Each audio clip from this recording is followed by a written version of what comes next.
Bonjour, bonjour, c'est Kay Tarot. Bienvenue à vous dans cette guidance sentimentale intemporelle. On va aller voir ce que cette personne pense réellement de vous et de la relation. Alors, pour vous aider à choisir, donc on a 3 cartes. En premier, la harpe avec le 69. En deuxième, la fleur avec le 23. Et en troisième, le miroir avec le 24. Donc, vous prenez celle qui vous appelle le plus. S'il y en a plusieurs, comme d'habitude, eh bien, vous pouvez aller les voir. Il y a peut-être des messages à recevoir. Et puis voilà. Je vous laisse choisir et je vous dis à tout de suite pour votre guidance. Aujourd'hui, cette vidéo est en partenariat avec Présage, la première application de voyance française créée en 2016. Donc Présage, c'est une petite équipe d'une dizaine de voyants qui sont triés sur le volet et qui vont répondre à toutes vos questions. Les réponses sont toujours de vive voix et sous 24 heures. Et puis en plus, vous gardez l'historique de vos échanges. Vous pouvez aussi demander des consultations au téléphone ou en visio avec le voyant de votre choix.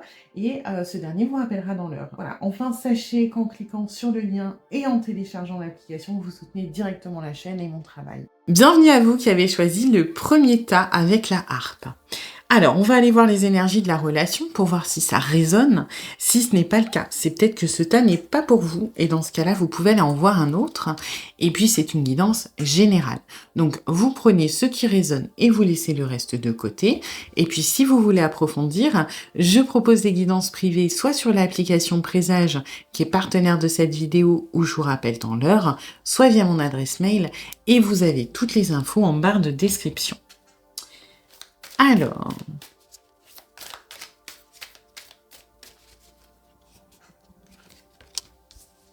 ok.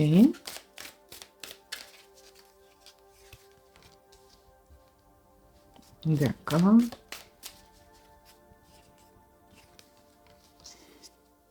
Bon, c'est plutôt pas mal, dans le sens où on est sur la même longueur d'onde. C'est assez harmonieux, hein. En fait, à l'image de la harpe, je trouve que c'est assez... Je trouve que c'est assez représentatif de ce que je ressens, en fait. C'est doux, c'est harmonieux, c'est très dans la sensibilité, dans la subtilité.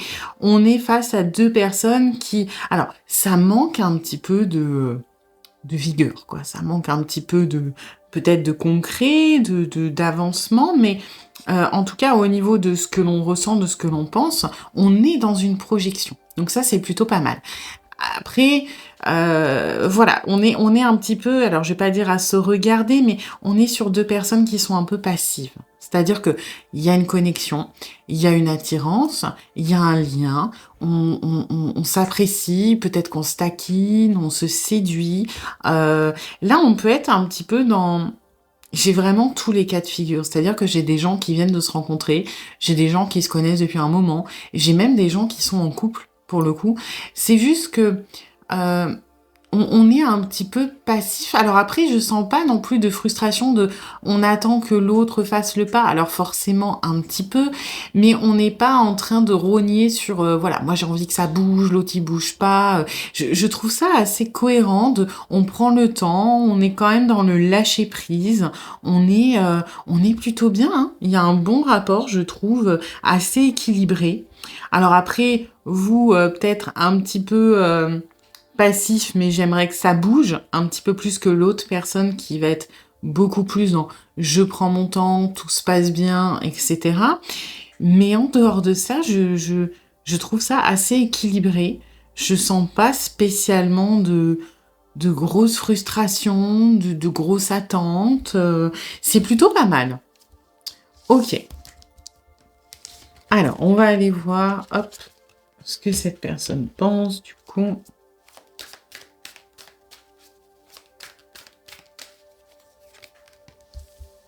Ok.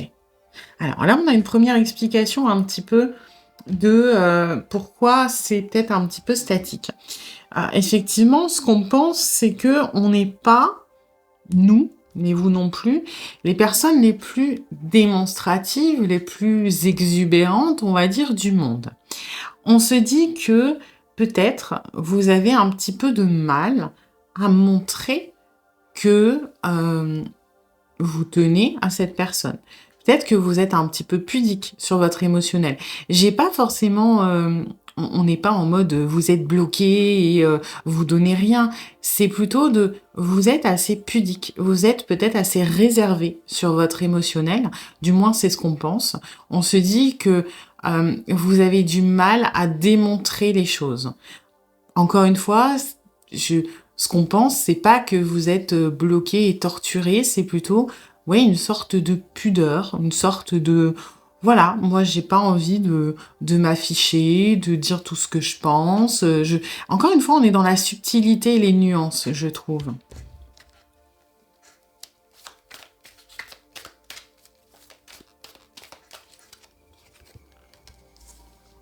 Ouais.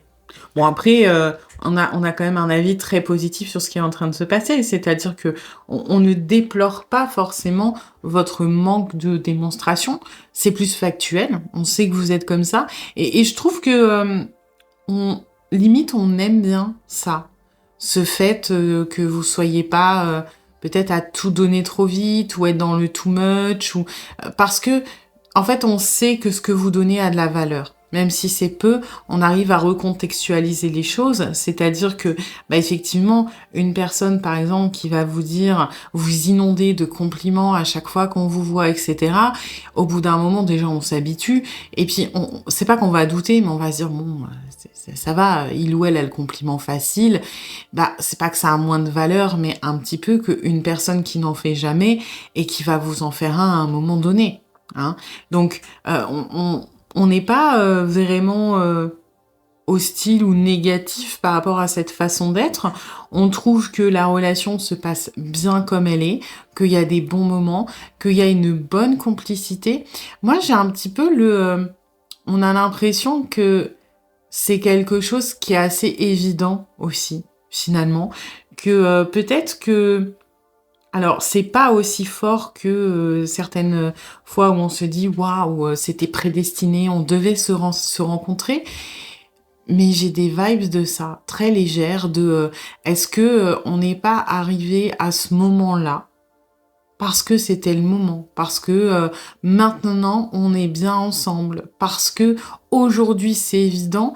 Mais est-ce que si j'avais rencontré cette personne il y a 2 ans, il y a 3 ans, il y a 10 ans, ça aurait été pareil? Je suis pas sûre. Vous voyez? Il y a un truc comme ça de c'est le bon moment, c'est le bon endroit. Vous voyez, il y a un petit.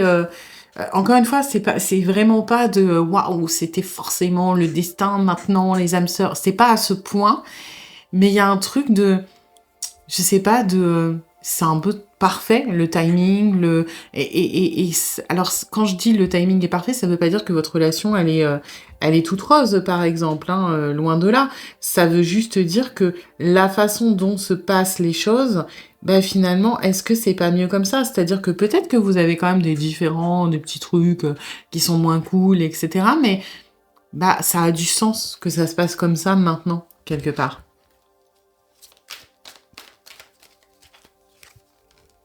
Ouais. On pense que, vous voyez, et ça va un petit peu avec ce que je disais, on pense que aujourd'hui c'est le moment. Enfin, aujourd'hui, que ça n'aurait pas eu autant de sens. En fait, peut-être parce que c'est une réflexion que cette personne s'est dit de j'aurais aimé te rencontrer avant. Peut-être qu'on vous l'a exprimé, mais j'ai l'impression qu'on a réfléchi sur ce sujet et qu'on se dit que avant non. En fait, oui, peut-être qu'on a l'impression d'avoir perdu du temps parce qu'on est bien avec vous et que forcément on aurait aimé maximiser ce temps et vous rencontrer avant. Mais d'un autre côté, il y a quand même une certaine lucidité de on avait des choses à vivre. Le passé est ce qu'il est et je ne regrette pas finalement que ce soit maintenant. Vous voyez, j'ai des vibes comme ça. Hein.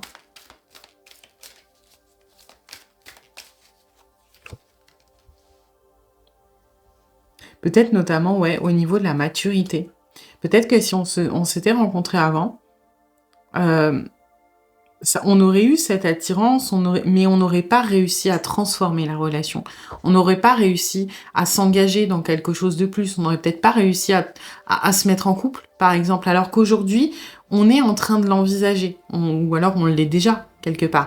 Parce que là, je suis désolée, je prends l'énergie principale, mais si vous êtes en couple, parce que ça fonctionne aussi, on est sur quelqu'un qui se dit, par rapport à vos projets, donc ça peut être des projets d'emménagement ensemble, ça peut être des projets d'enfants, ça peut être n'importe quel projet, on se dit que les choses sont bien à leur place et que, ouais, on aurait peut-être pu le faire avant, mais c'était pas le moment, on avait d'autres choses à faire, et qu'aujourd'hui, on est prêt à envisager l'étape suivante. On est prêt à aller plus loin. Chose qui n'aurait peut-être pas été forcément le cas avant, soit du côté de cette personne, soit de votre côté, ou alors qui aurait été un peu bancal. Je sais pas, par exemple, si vous avez... par exemple, imaginons, ça fait longtemps que vous êtes en couple, hein, et puis vous aviez dit, allez, vas-y, on achète une maison, on fait les travaux, et dans la foulée, on fait un bébé, par exemple, ok. Et puis finalement, vous avez complètement mis l'objet de l'enfant plus tard, et finalement, cette personne serait en train de se dire, heureusement, parce qu'en fait, on avait sous-estimé les travaux, ça nous a coûté un rein, ça a pris beaucoup plus de temps que prévu. Donc oui, à l'époque, on avait peut-être cette envie, et puis peut-être que finalement, on aurait pu, mais en fait, non. Finalement, c'est mieux comme ça. Vous voyez? C'est un peu dans ces vibes-là que j'ai.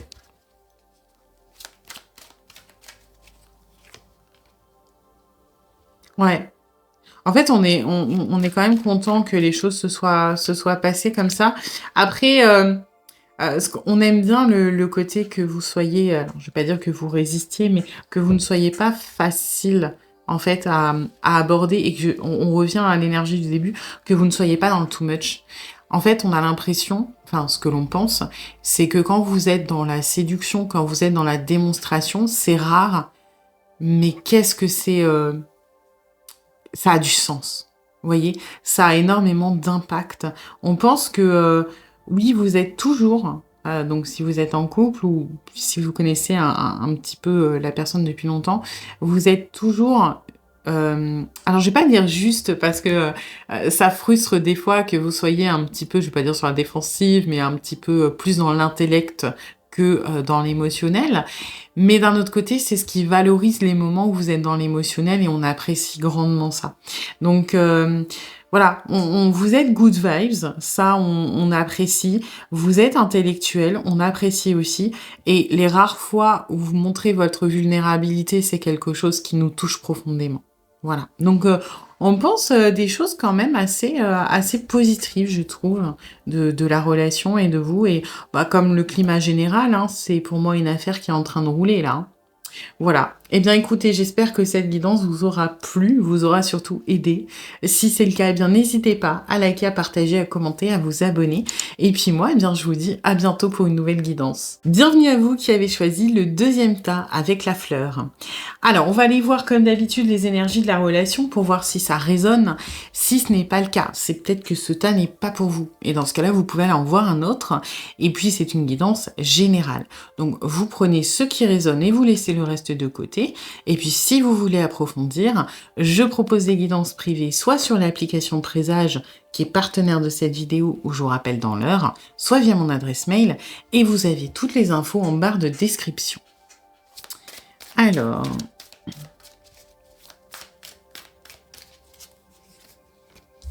D'accord.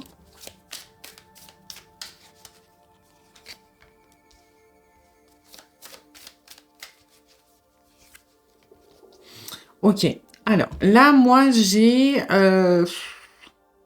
une relation qui stagne un petit peu, dans le sens où j'ai l'impression qu'on a du mal à trouver sa place parce qu'on a du mal à sortir de sa zone de confort. On est probablement, pour la majorité, sur une amitié amoureuse, d'accord. Pour les autres, ça peut être un... En fait, c'est comme si vous étiez dans une étiquette qui ne vous convient pas, mais qui rassure, donc on n'arrive pas à en sortir. Donc ça peut être relation collègue de travail aussi. Vous voyez, dans ces vibes-là. Ça peut être rapport... alors, il y a quand même un minimum d'affinité de base, hein. C'est-à-dire que je vois pas trop, par exemple... je sais pas, un professionnel, mettons, de la santé avec vous, que vous voyez une fois par mois avec des rapports très cordiaux, hein. J'ai quand même un minimum d'affinité, un minimum de complicité, donc une sorte d'amitié qui peut être soit dans l'étiquetage amitié, soit dans l'étiquetage autres, c'est-à-dire, oui, collègues de travail, je sais pas, vous faites partie de la même équipe de basket, vous voyez? Un truc où il y a, une étiquette qui est assez, confortable parce qu'elle permet le rapprochement, la taquinerie, la communication, mais d'un autre côté qui, bloque un petit peu tout ce qui pourrait évoluer vers quelque chose de sentimental. Pour certains d'entre vous, il y a un léger rapport, de supériorité, dans un sens ou dans l'autre. Alors, quand je dis rapport de supériorité, ça peut être effectivement un supérieur hiérarchique ou une supérieure hiérarchique au travail, pas que. Ça peut être aussi, mettons, typiquement, vous faites, je reprends du basket et on parle de l'entraîneur ou de l'entraîneuse de l'équipe de basket. Vous voyez qu'il y a un petit rapport d'autorité parce que c'est l'entraîneur. Ça peut être aussi, rien à voir, vous êtes amis, mais il y a une différence d'âge. D'accord? Dans un sens ou dans l'autre. Il y a un léger rapport, moi je trouve, de quelqu'un qui a un pouvoir d'autorité. Et encore une fois, l'autorité, ça peut être très très large, hein. Ça peut être juste une différence d'âge, ça peut être un statut, ça peut être aussi, par exemple, il n'y a pas de différence d'âge, mais je sais pas, c'est vous êtes par exemple une femme et c'est l'ami de votre grand frère. Donc il y a rapport d'autorité parce que même s'il a votre âge, c'est le grand frère. Vous voyez, ça peut être un peu tricky comme ça, un petit peu tortueux, mais j'ai ce respect un peu de l'autorité qui est pas dingue, qui est pas transcendante, mais qui existe quand même. Et c'est vrai que la personne à qui vous pensez est un peu dans le même état d'esprit que vous, c'est-à-dire que on s'apprécie, on s'aime beaucoup, c'est amitié plus, clairement, il y a plus que ça, mais on est trop confortable dans cette étiquette, on est trop confortable dans cette amitié pour oser prendre des risques. Donc du coup, on va jouer à fond là-dessus et ça a du mal à démarrer, ça a du mal à sortir, ça a du mal à... Il n'y a pas de proposition, il n'y a pas de drague ouverte, c'est un petit peu on se préserve des deux côtés. Vous allez essayer de jouer vachement sur la communication, sur créer du lien, mais vous voyez que ça démarre pas quelque part, hein. Donc voilà, c'est un peu stagnant. Ok, alors...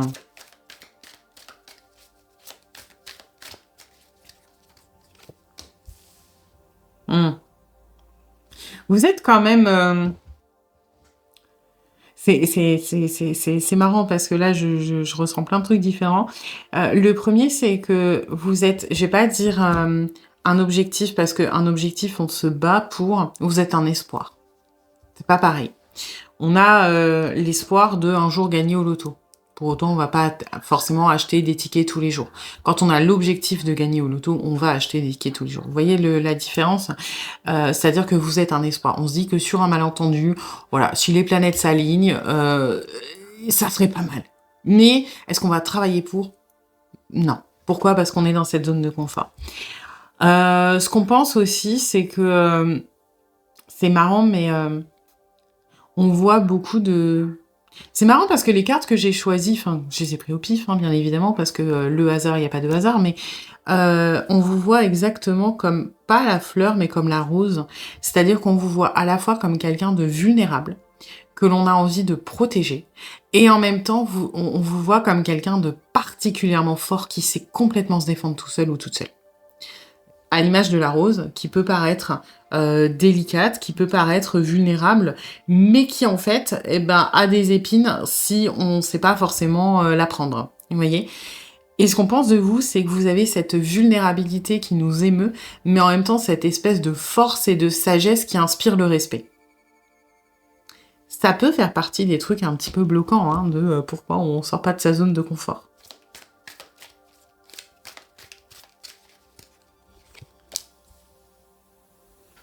Ouais. Vous voyez, ça va un petit peu avec ce truc paradoxal que je ressens là dans cette étoile. C'est que quelque part, on se demande, on se demande déjà quelles seraient les réactions que vous pourriez avoir, parce qu'on a l'impression de ne pas pouvoir vous cerner dans l'anticipation. Et ça, forcément, quand on veut prendre une décision, on est tous codés de la même manière, c'est qu'on va essayer d'anticiper les réactions. Les réactions ou du moins les conséquences de nos actes, sinon ce serait l'anarchie. Je veux dire, si demain vous assassinez pas votre voisin, c'est parce que vous savez qu'il y a des conséquences, que c'est pas fou. hein. Bah là, on n'a pas envie de prendre des décisions, on n'a pas envie de faire des actes. Pourquoi? Parce qu'on estime qu'on vous êtes tellement, heu, insaisissable dans les énergies, et on a une sorte d'admiration quand même pour ce que vous êtes, justement, on n'arrive pas à vous cerner que, bah, comme on n'est pas capable d'anticiper, on va pas trop se mouiller. On a aussi peur que les choses, du coup, comme on n'est pas capable de les anticiper, changent, à une force supérieure de ce que l'on aimerait. C'est-à-dire, bah, est-ce que, si par exemple je me plante, en fait, vous avez ce côté à la fois, enfin, dans la façon dont ce qu'on pense de vous, hein, très doux mais très ferme. En même temps, vraiment, la main de fer dans le gant de velours. Donc on se dit que si les choses se passent bien, bah, c'est cool, mais est-ce qu'on va être à la hauteur? On ne sait pas trop, quelque part. Et on se dit, si les choses se passent mal, vous avez cette force où on se dit que cette personne serait capable de me rembarrer, alors avec extrêmement de délicatesse, avec énormément de douceur, mais ça n'en restera pas définitif et ferme. Et est-ce que j'ai envie de me fermer la porte? Je préfère avoir cet espoir qui est encore vivant, quelque part. Voyez? C'est un peu, on se dit que vous êtes entier, quelque part, entier ou entière, et donc on a un petit peu peur de ça. Ouais. Oui, ce côté un petit peu, enthousiasme et ouais, moi j'ai ce truc encore une fois, hein, vous passez pas on pense pas que vous êtes un tyran et que vous êtes extrême et pas du tout parce qu'on voit cette douceur et cette délicatesse. Par contre, on sait que, voilà, s'il faut trancher, vous allez le faire et on a peur de ça. En fait, on a peur du côté, définitif et affirmé que vous pouvez avoir, du moins que l'on imagine que vous avez. Ouais, ça ressort, hein, encore cette énergie très, très droite, très tranchée, très mesurée aussi. C'est-à-dire que, en fait, on vous voit comme quelqu'un de passionné, mais de passionné dans le contrôle. Je sais pas si ça va avoir du sens, c'est-à-dire que, sans parler de cloisonner votre vie, si je reprends l'exemple de, par exemple, vous connaissez cette personne à travers un club de basket. Pourquoi? Je sais pas. Club de basket. Ben, en fait, on va vous voir comme quelqu'un de particulièrement passionné quand vous êtes, par exemple, dans le jeu, quand vous êtes dans un environnement qui le permet. Mais une fois, mettons que le match est fini, que vous êtes dans des interactions sociales, que vous êtes à autre chose, vous allez reprendre votre côté, en fait, votre façon d'être qui va être plutôt dans l'analyse, pragmatique, dans la raison et dans l'intellect. On aime ces deux facettes de vous, hein, mais du coup, c'est vrai que ça nous impressionne. Ouais. Il y a beaucoup, beaucoup de sagesse, hein. Vous impressionnez énormément cette personne, hein, sachez-le. Encore une fois, c'est vraiment ce que j'ai ressenti de très, très fort dans cette énergie de l'étoile, qui est pourtant pas du tout représentatif. Mais, en fait, normalement, l'étoile, elle parle de vulnérabilité parce qu'on a une femme qui est généralement nue, qui est toute seule dans une clairière et ça peut parler de dépouillement, l'étoile. Et moi, j'ai ce côté dépouillement, mais en même temps, cette grande force de la nana, elle est quand même toute seule dans une clairière, il fait nuit et elle s'en bat les couilles, hein. Elle a pas l'air inquiète, hein. Je veux dire, elle est posée, elle est sûre d'elle, elle est, vous voyez, dans ce que je ressens au niveau des énergies, pourtant, elle est vulnérable.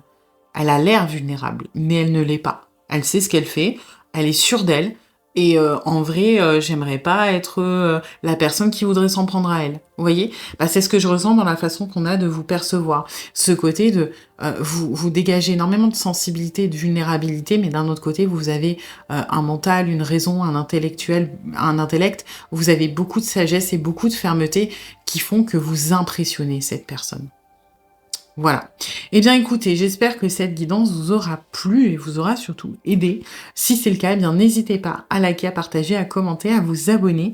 Et puis moi, eh bien, je vous dis à bientôt pour une nouvelle guidance. Bienvenue à vous qui avez choisi le troisième tas avec le miroir. Alors, comme d'habitude, on va aller voir les énergies de la relation pour voir si ça résonne. Si ce n'est pas le cas, c'est peut-être que ce tas n'est pas pour vous. Et dans ce cas-là, vous pouvez aller en voir un autre. Et puis, c'est une guidance générale. Donc, vous prenez ce qui résonne et vous laissez le reste de côté. Et puis, si vous voulez approfondir, je propose des guidances privées soit sur l'application Présage, qui est partenaire de cette vidéo, où je vous rappelle dans l'heure, soit via mon adresse mail, et vous avez toutes les infos en barre de description. Alors,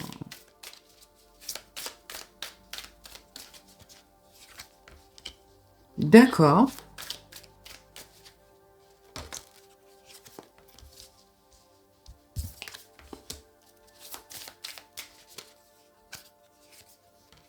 Bon. Alors là, on est sur une séparation, OK? Vous n'avez, plus de contact avec la personne ou très, très peu. Alors comme je dis à chaque fois, quand je dis séparation, ça peut être une séparation, vraiment physique, marquée, on se parle plus, on s'est bloqué, il y en a un qui a disparu, ça peut être vous, ça peut être l'autre.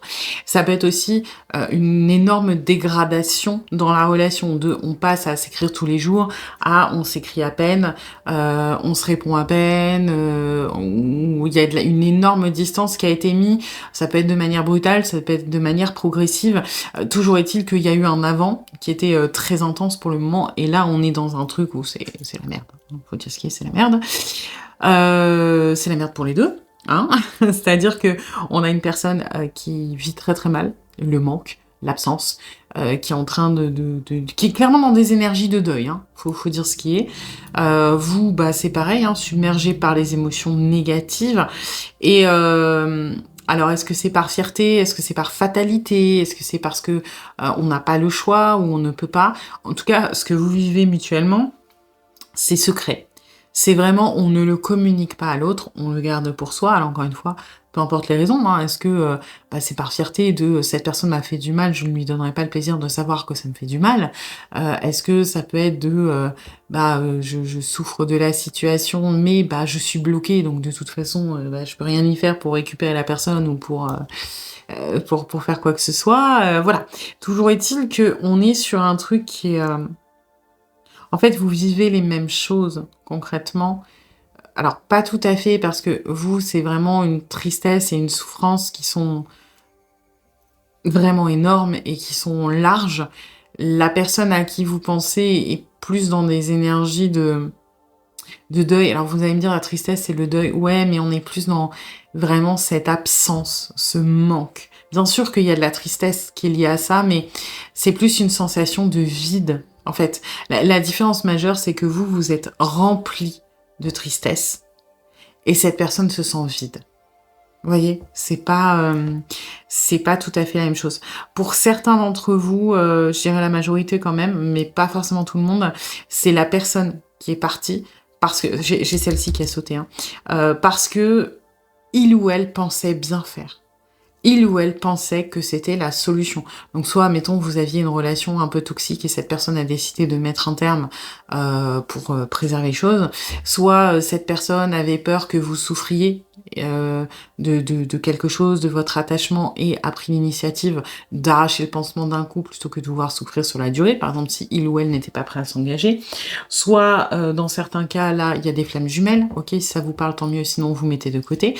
Voilà, donc toujours est-il que, quand même, pour la majorité, moi j'ai cette personne qui a mis un terme et vous subbissez, d'où cette différence de vous être rempli de tristesse, un petit peu de fatalité, de voilà, je ne peux rien y faire, là où cette personne est plutôt vide et plutôt remplie de,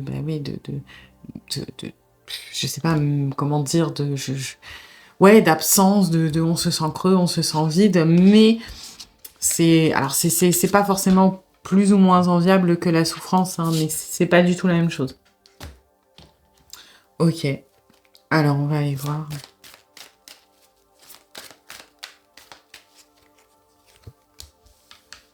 Ouais. On a dû prendre une décision et on se dit que quelque part, on vous a bien amoché, hein. On en a conscience. On en a conscience. On se dit que... En fait, ce que je ressens, c'est beaucoup de... Alors, c'est pas la culpabilité, parce qu'il y a une partie mentale qui estime que de toute façon, le choix qu'on a fait, c'était le plus juste. Après, il faut bien se dire que de toute façon, à part quelques exceptions, on fait toujours du mieux qu'on peut. Quand on prend une décision, c'est qu'au moment où on l'a prise, on a estimé que c'était la meilleure, que c'était la plus juste, que c'était la plus bénéfique. On est rarement en train de s'auto-saboter consciemment. Parce que l'inconscient, c'est encore autre chose. Peut-être qu'à un moment, on prend des décisions de merde parce que notre inconscient nous met dans des schémas de sabotage, etc. Mais c'est autre chose. De manière consciente, généralement, on fait toujours du mieux qu'on peut. D'accord? C'est comme ça. Et cette personne se dit que il ou elle a pris la bonne décision, ok, que c'est le mieux. Par contre, on a beaucoup d'empathie pour vous et on se dit que, en fait, là où on regrette, c'est qu'on se dit que vous l'avez pas forcément vu venir. Et on est en train de culpabiliser, de se dire que peut-être qu'à cause de nous, vous n'arriverez plus à faire confiance à quelqu'un. Et on ne veut pas être cette personne qui vous crée des traumas, des blocages, des choses comme ça, parce que on estime que vous ne méritez pas. Alors, encore une fois, on ne culpabilise pas de ce que l'on a fait, on culpabilise des conséquences que ça a sur vous. Ok? C'est pas la même chose. C'est demain, si je sais pas, vous avez un enfant qui ne peut pas s'empêcher d'approcher les mains du barbecue, que vous le grondez et que vous le punissez, vous n'allez pas culpabiliser de le protéger. Vous allez culpabiliser, par contre, peut-être que l'enfant soit triste parce que vous l'avez puni. Mais quelque part, c'est pas la décision que vous regrettez, c'est les conséquences de cette décision. C'est un peu pareil.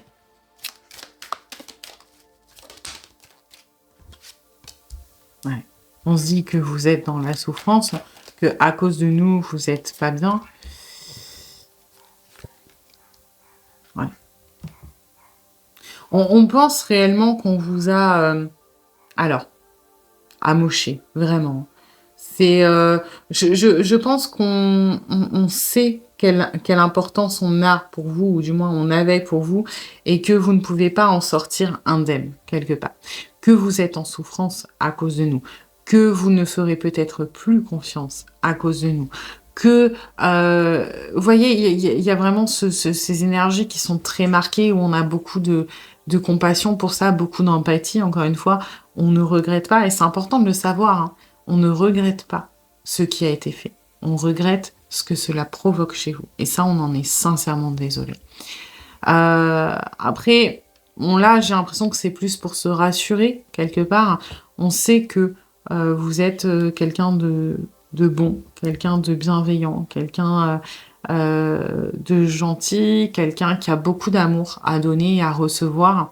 Et on sait que vous avez une énorme force de caractère et que on ne minimise pas l'impact que l'on a eu sur vous, les conséquences négatives et votre souffrance. Mais quelque part, on se rassure en se disant que de toute façon, quoi qu'il arrive, vous êtes un guerrier ou une guerrière, vous avez ce qu'il faut pour surmonter ça et que vous allez en sortir grandi. C'est un peu hypocrite. Dans le sens où... Alors, on en est convaincu, on a beaucoup de respect pour votre force de caractère, là-dessus, il n'y a pas de souci. Mais c'est effectivement une manière de se déculpabiliser quand même, de se dire que quoi qu'il arrive, c'est mieux pour vous. Vous allez rebondir parce que vous en avez la force. Voilà. Bon. C'est un peu... encore une fois, c'est un petit peu facile de se dire, bon, cette personne, je vais pas... mâcher mes mots quand je vais lui dire quelque chose parce que de toute façon, il ou elle a du caractère et puis ça ira, il ou elle va s'en remettre. C'est un peu facile, vous voyez? Bon, parce que le mal a été fait, donc on se rassure comme on peut quelque part. Hein.